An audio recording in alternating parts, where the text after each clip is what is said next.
You know, I claim to be an atheist, saying there was no God, and today I'm wondering if there are any true atheists. I know people declare that vehemently, angrily sometimes. I was never angry about it. I wasn't angry at Christians. I just thought that they were weak people, needed to lean on somebody. It was really coming out of college years, after studying engineering and hearing some philosophy before that, that I became convinced in my own mind that there was no God. Too many things I observed that said, why would God put up with this? And it's still a good question. Why does he put up with this? But he's an amazingly merciful God. I didn't know it at the time. But engineers are problem solvers. And the problem I had was I didn't know what was really true. And so one day, with nobody else around, I said, okay, God, if you're really there, I want to know it. I just want to know the truth. And I figured if he was my creator, he certainly could cause me to know the truth. Why wouldn't he want me to know the truth? Why wouldn't he want to reveal himself to me? And I can look back and see that he put a lot of things in place to make sure that I got to the point of knowing the one who said, I am the truth. Jesus said, I am the way, the truth, and the life, and no one comes to the Father but by me. So I met Christ, and that first step was right here at Thomas Road Baptist Church. Here I am in my 80th year, and I can look back and see how God used bad events for my good. Things that had been going really badly for me. I was failing in school the previous year. The relationship with my stepmother had gotten so strained that I moved in with my grandparents, who were really my rocks. And, well, this became a conversation topic out in Ohio. And one night during the week I was there, my stepfather said, would you like to come live with us?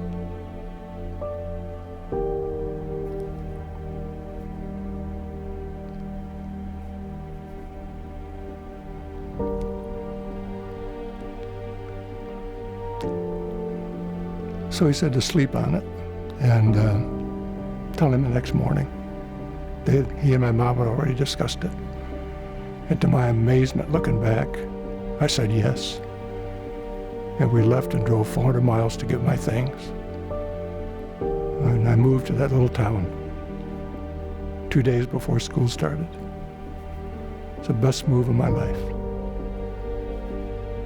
Made new friends, had a great year, did well in school. Also met a 15-year-old cheerleader named Sarah. So after we dated for 4 years, we got married, and that was over 57 years ago. So I'm amazed. I don't know where I'd be without her. Yeah, 3 children. They were here the day we came to Thomas Road, the whole family. It's emotional to come back here. And my memory is not good on everything, but I remember a lot of detail about that day.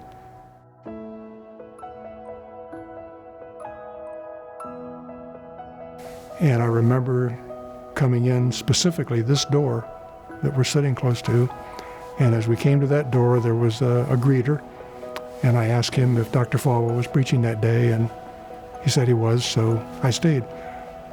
I would have left, but I did not. But just walking up to this front entrance, these big columns, and then remembering specifically where we sat that day is pretty remarkable.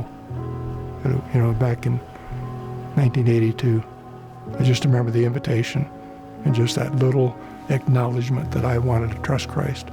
That was it for the day. And we left. And God went to work.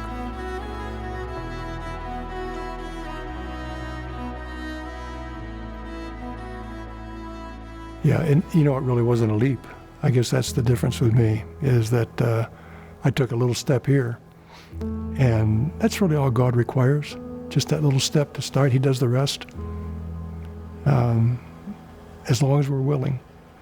But that little step of faith came probably out of my engineering, realizing how illogical it was to look at everything I could see and say that it was not created, came about by chance. Totally illogical. And yet people are willing to deny the obvious so that they don't feel accountable to a creator. That's the sad part. People say, I like my life the way it is, and I did like mine. And you hear people say, well, Christ can change your life. I didn't want mine to change. I had a great family, a great career. I was on a school board, respected. What would I want? My life changed. Well, it turns out that change can mean a whole lot better than what's already good. You know, from my perspective, I came to Thomas Road because of the curiosity of seeing this gigantic church on TV and seeing as they pan across this big audience, just being impressed with it. And I liked Dr. Falwell when he spoke. It was the same actually with our pastor Neil, Pastor Dixon, because even though I claimed to be an unbeliever at that time, I knew when he opened the Bible and started to preach, I knew it was true, that he was preaching truth. But, you know, someone can hear the truth and not accept it. People are allowed to deny truth. God lets us do that. He lets us deny what is true. But he makes himself so evident in creation that nobody's going to have an excuse to stand before him and say, I didn't know you were there. He says that in Romans 1:20. No man will have an excuse. Evidence is everywhere. But you know, being an atheist, you have to believe in evolution. Because if there's no creator, that means everything got here all by itself. That's evolution. And I did claim to believe in evolution. But as time went on, and I looked around and I realized that there is no way that what I can observe could come about by itself, that meant there must be a creator. You know, evolution is a fairy tale for adults. It's a lie, gigantic lie. And as one of his propaganda minister said, if you tell a lie once, it's still a lie. If you tell it 1,000 times, it becomes truth. Evolution has been promoted, told, taught, so now it's treated as truth, and it's still a lie. As an engineer, I would have to abandon the most fundamental scientific principles and fundamental mathematical principles that I learned to believe in evolution. Evolution flies in the face of science. You know, the facts of science always agree with the Bible. It's the speculations of scientists that's where we get in trouble. Mechanical engineers have a real major study in what's called thermodynamics. I remembered my thermodynamics book and reading something in it about God. This is on a chapter on what's called entropy. And without knowing the word, you know about entropy, because entropy says that everything goes to chaos, goes to disorder. And if you got an automobile, you know it doesn't get better with age. If you got a house, you know you have to keep it in repair. Everything slowly goes to disorder. And that's actually an engineering principle. And disorder is called an increase in entropy. Entropy is the term for disorder, a technical term. And this last paragraph on this whole chapter on entropy, he says, a point to be made here, and the second law of thermodynamics is the principle of increase in entropy would have great philosophical importance. And really the question is, if everything is trending toward chaos, why do we have an orderly universe? It should have disintegrated long ago, and it hasn't. So his last statement is this: the author has found that the second law tends to increase his conviction that there is a creator who has the answer for the future destiny of man and the universe. He's saying that if there had not been a creator, that the universe could not exist according to this law, the second law of thermodynamics. The universe could not exist. Things that you observe that are very orderly, like our solar system, like the rings of Saturn. And when we sent, what was it, the Voyager, whatever the spacecraft was the first time that went through there and found out how these rings are actually woven together, as if God is saying, look at me, look at my creation.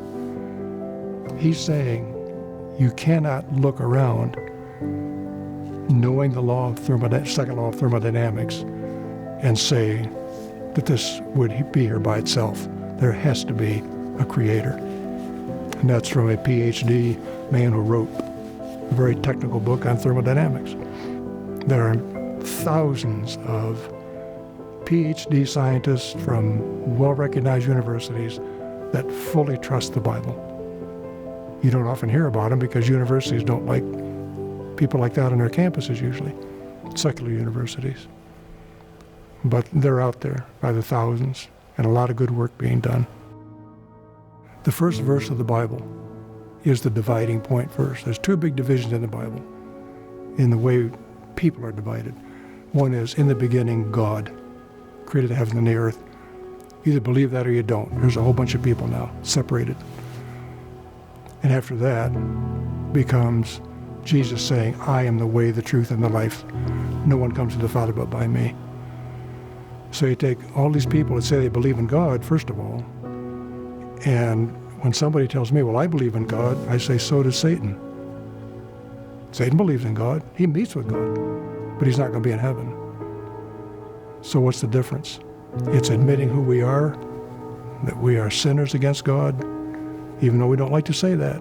We all are. Every single one is. The Bible tells us that.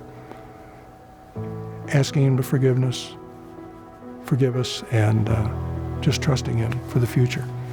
And nothing we can do. There's nothing, absolutely nothing we can do to get to heaven. It's just what we decide. It's a decision. He's done the work. It was my wife one evening in our living room when Sarah said, I don't know where you stand anymore. She had seen changes that I might not have realized. And I just remember stopping and thinking a minute and said, you know, I believe it. I believe it all. I believe enough to accept the part I don't understand. And that's when she said, you need to call Pastor Dixon. And it was at least 10 o'clock on a Saturday night. I said, I can't call him now. She said, you need to call him. And I did. And remember the next morning, walking into church,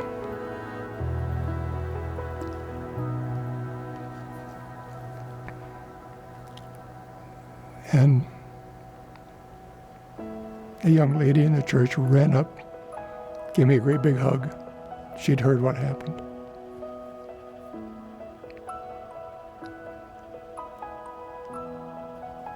And it was just different. Everything was different. It was more open. And I know now why people rejoice and hug somebody that has just trusted Christ. And I really had a few years before, but it really hadn't sunk in and become very realistic to me till that night. Yeah. So.